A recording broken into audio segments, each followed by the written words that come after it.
All right, joining us with social media reaction from the Blaze contributor, John Cardillo. John, welcome to the program. How are you, sir?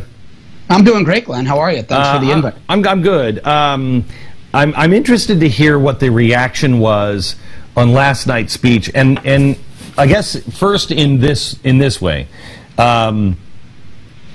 I think Hillary Clinton is in real trouble, and the reason why is because I don't think people want the status quo. If people really believed what the president was saying last night, she'd be a shoo-in, because people say, you know what, I don't really like her, but let's not rock the boat. It's a third term of Obama. I don't think people believe what the president said last night. Can you tell me what was happening on social media, especially with independents and the Democrats? Well, look, you know, it's always split down party lines, but last night independents were leaning firmly toward the right. Everybody, and I say everybody, meaning a wide swatch of Democrats, felt lied to. They felt lied to. People know the numbers, right, Glenn? They know the numbers on jobs. They know it on the economy. But the most glaring omission last night was talking about Iran or the terror attacks on American soil recently. And people just felt lied to. So I agree with you. There's a massive establishment fatigue, and Hillary Clinton is establishment. So they felt lied to. Let's stick again with the Democrats and those who generally lean towards the Democrats and even some of the independents. What did they... when you say they know the numbers about the economy, I always say that, but I never hear that reflected in the media at all. The average person, you can't run a business and think things are going well. You can't be out in the workforce or looking for a job and think things are going well. You can't talk to your neighbors or the people in the store or the people you work with and think things are going well. You know that 110 million Americans are now on some sort of assistance, whether you know the number or not, and you know that 95 million Americans have just given up looking. Almost a third of Americans have given up looking for a job. Well, right. And, you know, one of the things the elites from both parties like to say is, oh, I don't deal in anecdotal. I don't deal in anecdotal. But you know what, Glenn? You nailed it. For the small business owner, that's how they get their information.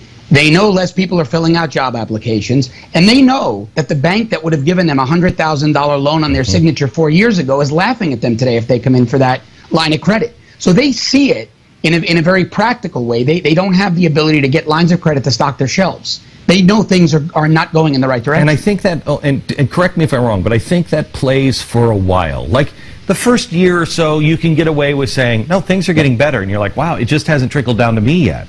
But after 8, 9 years now of this, you know we haven't turned the corner. And no matter how many lies, you watch the news and you watch Wall Street and you just think, how is this working?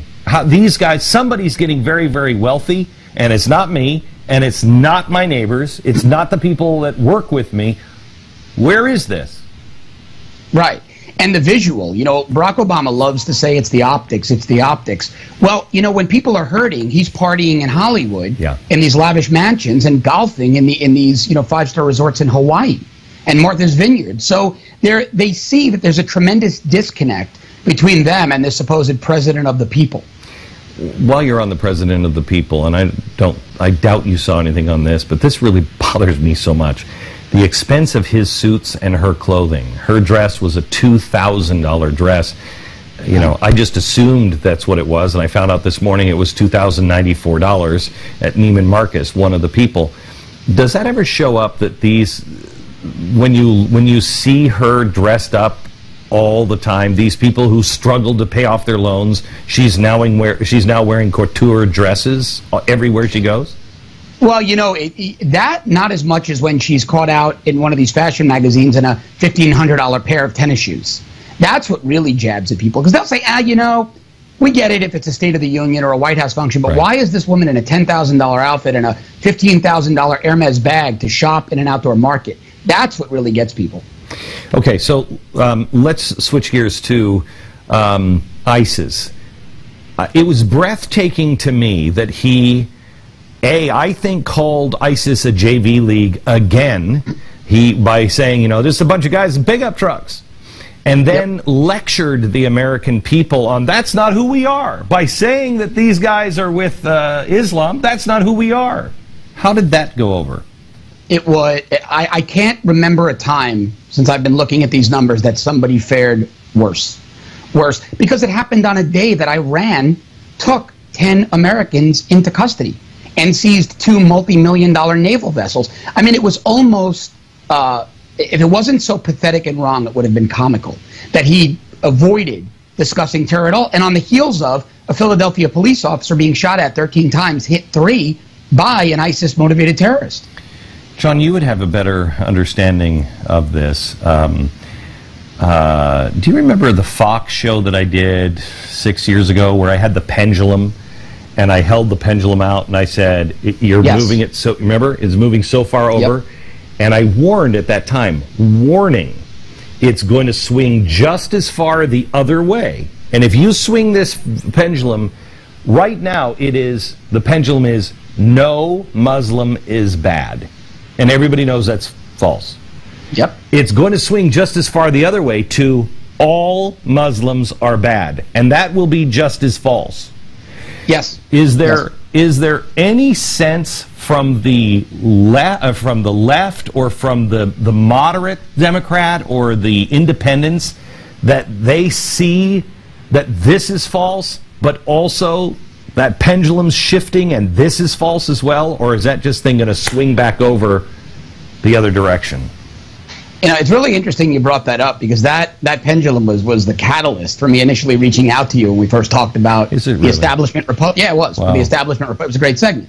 And so timely. But here's the problem. You know, people are looking at this through the lens of fear. And if they constantly had arsonists burning down their homes and their local fire chief was saying, oh, it's no big deal, it's nothing to worry about, they would go into overkill with fire systems and banning anybody that looked like the arsonist from their neighborhood, right? And so that's what's happening here. They have nobody in a position of power. There's no leadership. They're thirsty. It's a drought to say, hey, look, we hear you. There's a threat. We're going to identify it.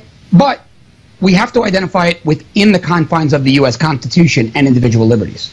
So there's a new poll that came out recently that shows, it's a Gallup poll, for the second year in a row, the number one problem, according to the American people, is not the economy, not terror, not the war, not jobs. The number one problem is the government. Yeah, I saw that. Are you seeing that also on the side of the left? Both sides. Seeing it on both sides. But the left a little bit less, because leftist ideology, whether you consider yourself a moderate Democrat or a far-left progressive, is you believe in government. You believe government should do for you. So I see it dramatically more on the right. With regards to the left, I see it with the left-leaning independents, not hardcore Democrats or progressives. So, John, where do you see the Democrats when nobody is talking about this? Because, you know, the mainstream media is the mouthpiece of the Democratic Party. So nobody's talking about the profound damage this president has done to the Democratic Party. Hillary Clinton and Bernie Sanders, that is not a healthy roster for the future of the Democratic Party. I see Hillary Clinton falling apart. I just don't think that, I mean, I can't imagine that Bernie Sanders is going to be the candidate, but I almost equally can't imagine that Hillary Clinton is going to make it. What are you sensing from what you're seeing? Well, it's interesting you say that. I had a friend of mine today on Facebook make a comment. She's an Hispanic woman, hardcore Democrat, big Obama supporter, excuse me, who said never in a million years would she vote for anybody in the Democratic field today because they're too close to Obama, and she's hurting financially as a result of him.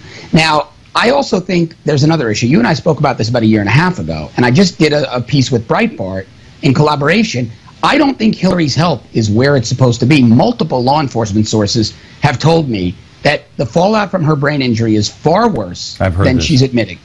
She's admitting. And I had a federal and local law enforcement source who worked her events, and then one at the debate told me he was a first responder there, working perimeter security and response, that her bathroom break wasn't a bathroom break, that it was a direct result of that, and she needed a rest. And Breitbart actually detailed it. If the viewers want to take a look. I will tell you this. I've had inside reports as well that have told me that they told me she would never run because she was so unwell at the time, and it's not what they're telling us. I don't know if any of that is true at all, but the sources that I had were pretty decent. But she is indeed running. One last chat with you here on politics. What do you think is going to happen in Iowa on the 1st? We'll talk again before then, but what are you seeing right now?